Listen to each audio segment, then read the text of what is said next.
Hello and welcome to CobaltRetroShop. Hope you're having an amazing day.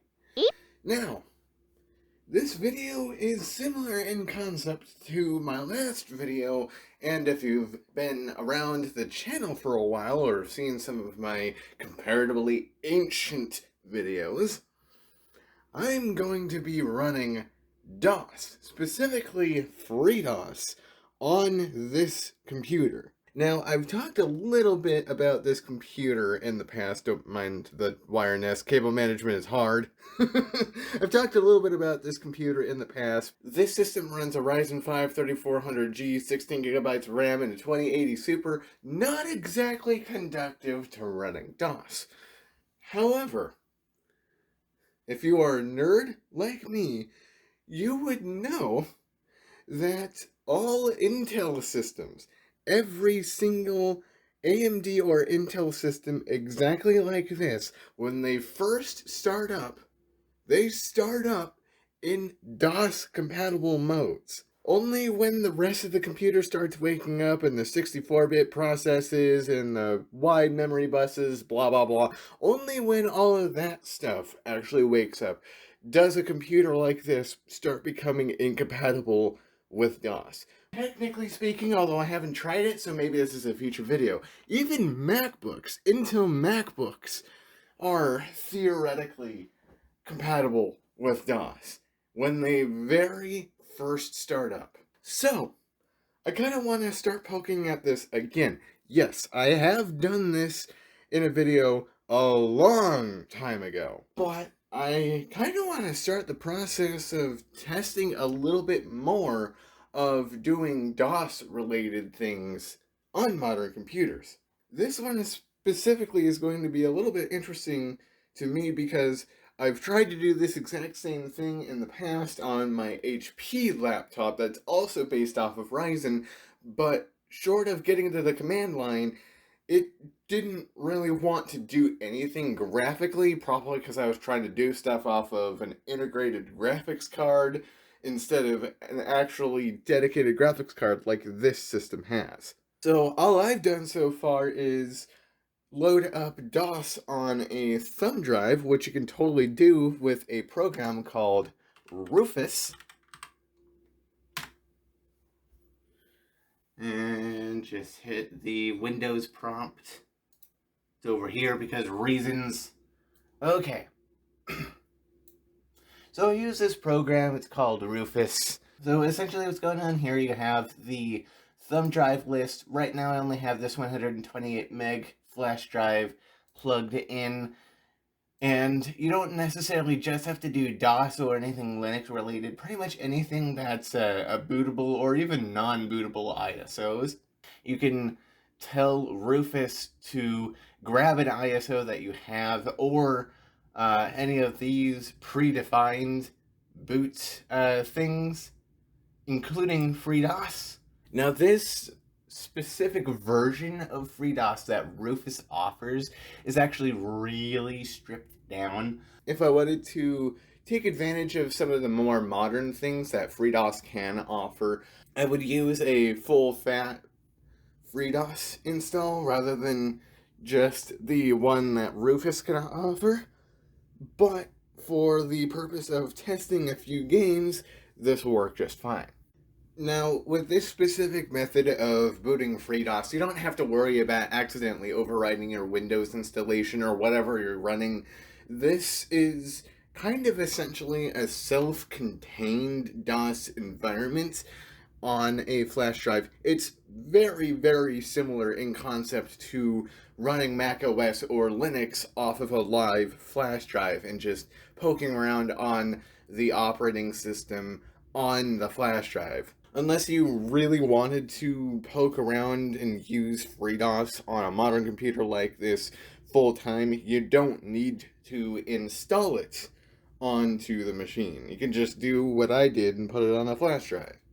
Just keep in mind, if you use a massive flash drive, it might not be able to use the flash drive at all, or if it does work, not its entire capacity, because old file systems have weird limitations because they're old. So at this point we have a DOS prompt.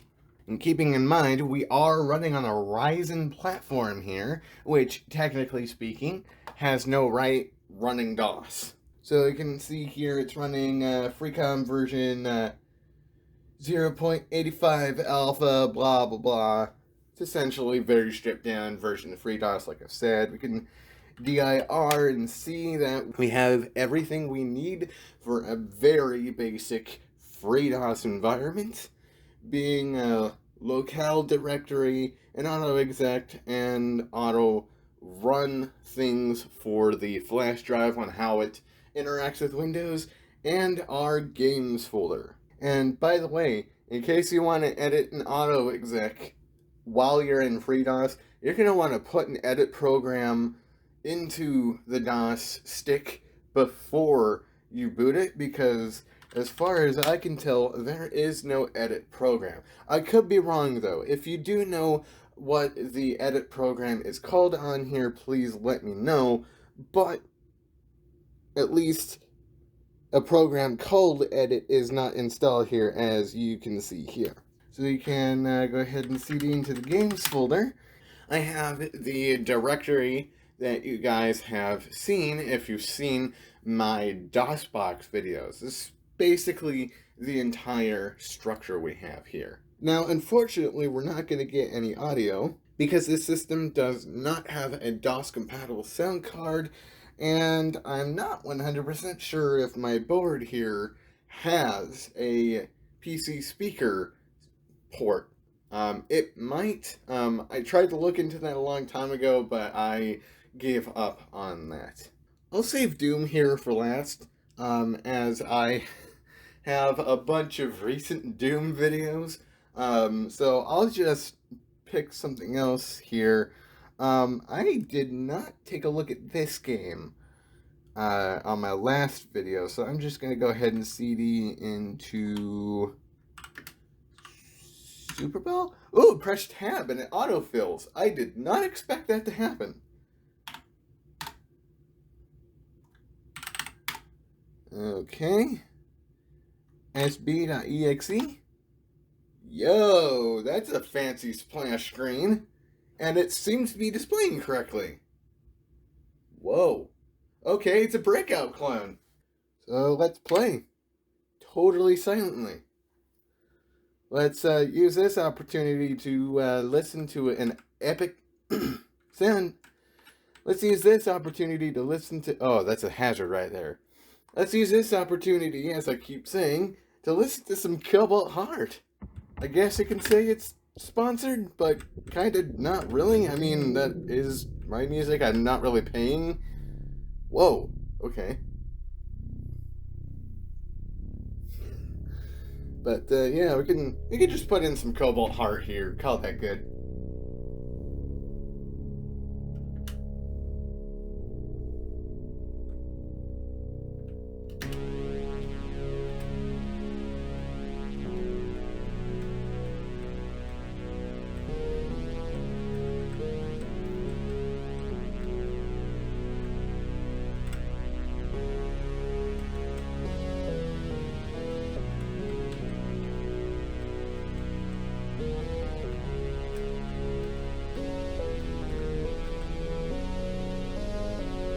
I was pinned.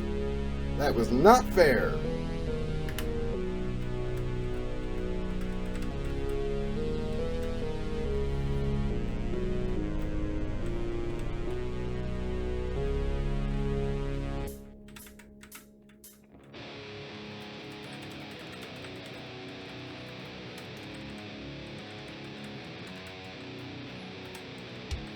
Who's that sticky grab? It is, but it functions weird because reasons. An extra life that I immediately use. That's great.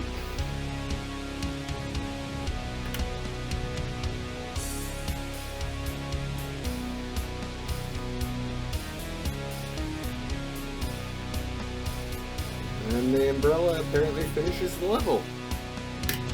Alright, let's do one more level, huh?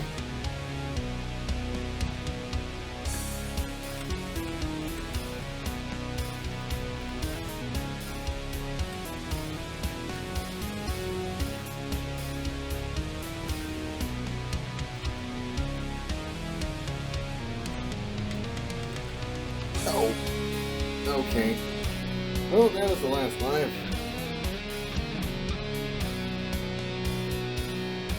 1992. Wow, this program is old. Older than me. Of course, most DOS things are older than me. That's not a surprise. Alright, let's get out of this directory.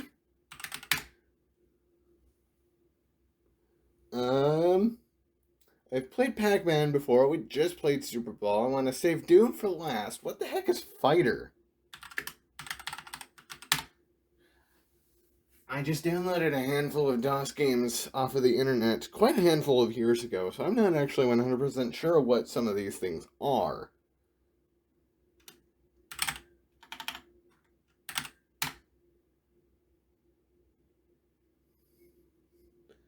SF2, that does not help.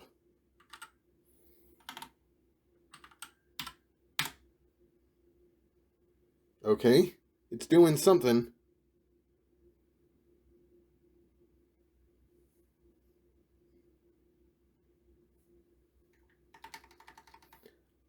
But I think it froze.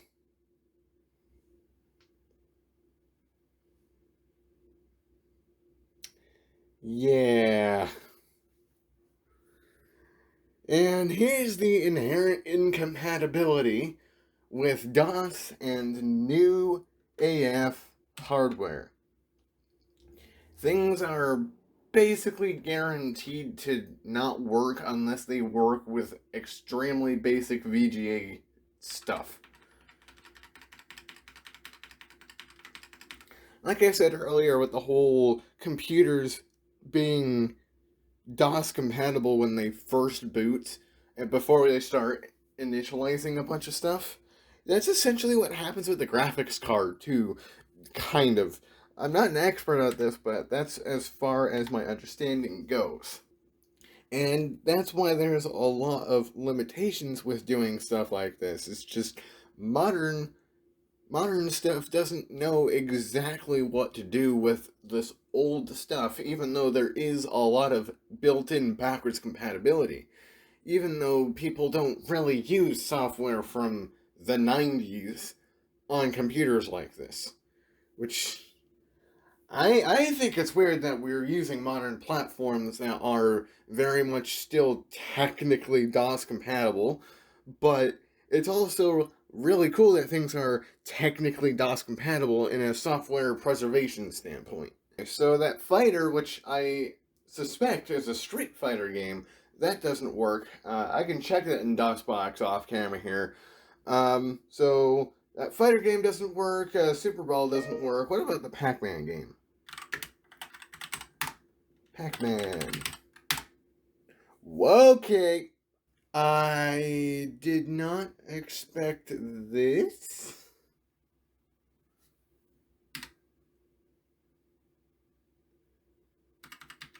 And it's not responding to the keyboard anymore. Oh, it is! I see this one when I push F2 or F1. It's doing something. Enter? I don't know how to start a game from here.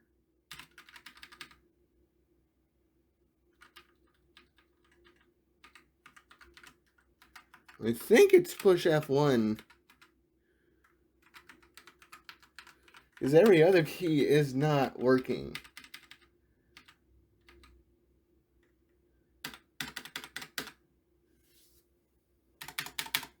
Space? Oh, space did something. Oh. And here you can see how a modern graphics card has no friggin' clue what the hell is going on in its memory space right now. Because this is supposed to be a Pac-Man game, and I know this game works. Yet here we are. This is a Windows self-extracting zip file. You can run it from Windows or unzip it with a utility like WinZip or PKUnzip. I don't have either of those. So I guess we're going to Doom.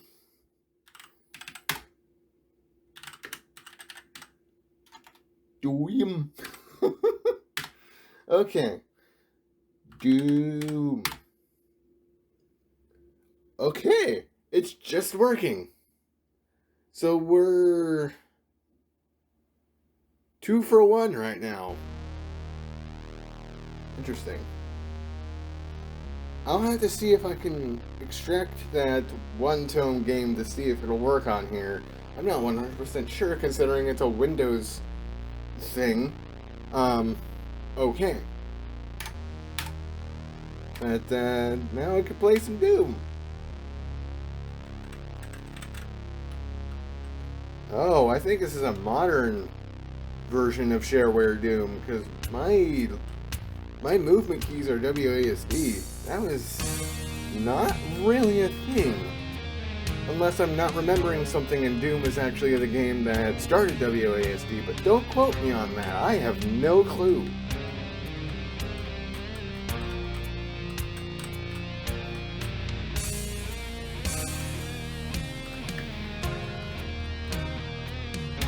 How do I... E, gotcha. Okay.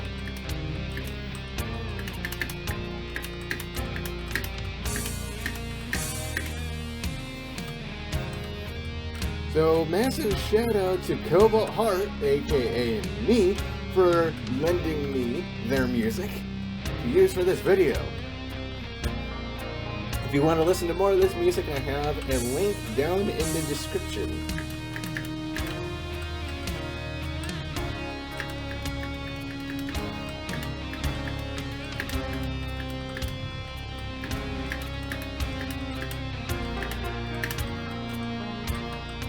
Wow, this is extremely playable. This is the most playable game out of the lot right here.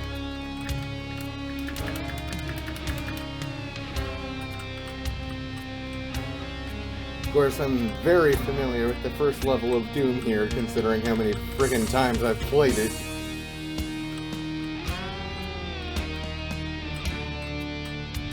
Not an expert in Doom, but at least I can get to the exit door pretty quick on this map. Health bonus, armor bonuses, blah blah blah.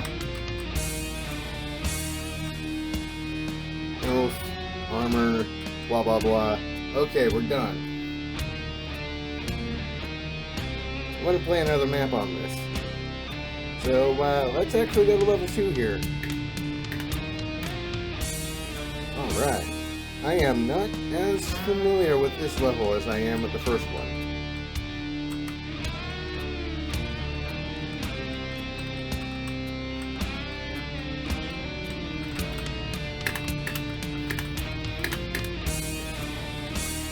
Playing Doom like this is almost... Okay! That actually goes into what I was just about to say. Playing Doom like this is actually harder for that sound because this game actually has a lot of in-game sounds to let you know roughly that there's an enemy in the area. I'm not getting any of that right now, so I have to be extra on my toes. Okay, that actually did kill him. Cool.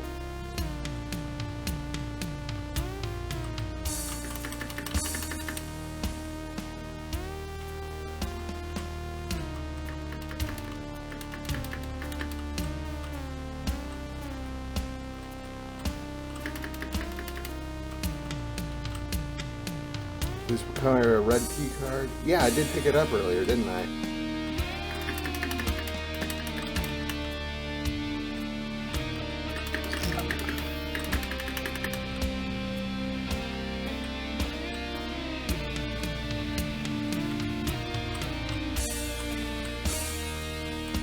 Getting a bunch of health packs. I don't like this. Panic ensuing.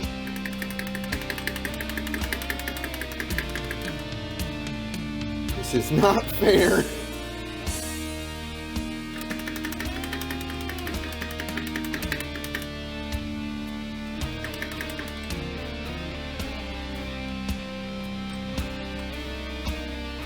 I just missed it. There we go. Got open something, I think. Okay. Oh, that's a window. Or not. That's a step on my toe.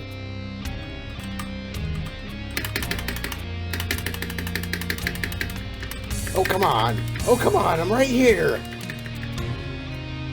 There we go. This is... Okay. Perfect. Yes. Okay, well, that's been a look into running DOS on a modern computer in the possibly worst way that you could ever run DOS on a modern computer. But it's still really cool that you can do this, at least in my opinion. Even though it's incredibly impractical. Maybe sometime in the future I could look more into doing other program-related stuff, but that's all the time we got for right now. Thank you for watching. If you enjoyed this video, please like and subscribe, and you can check out some of the links I have in the description, including my own music, the music from Happy to Be Here, the Cobalt Retro Shop, and the Cobalt Retro Tech Patreon page that starts at $1 a month. Speaking of the Patreon page, I do have to thank Kilo supporters Indian Mac and Cody from Happy to Be Here for supporting the channel. Your support makes Cobalt Retro Tech possible. Thank you. And with all that being said, I'll see y'all in the next one.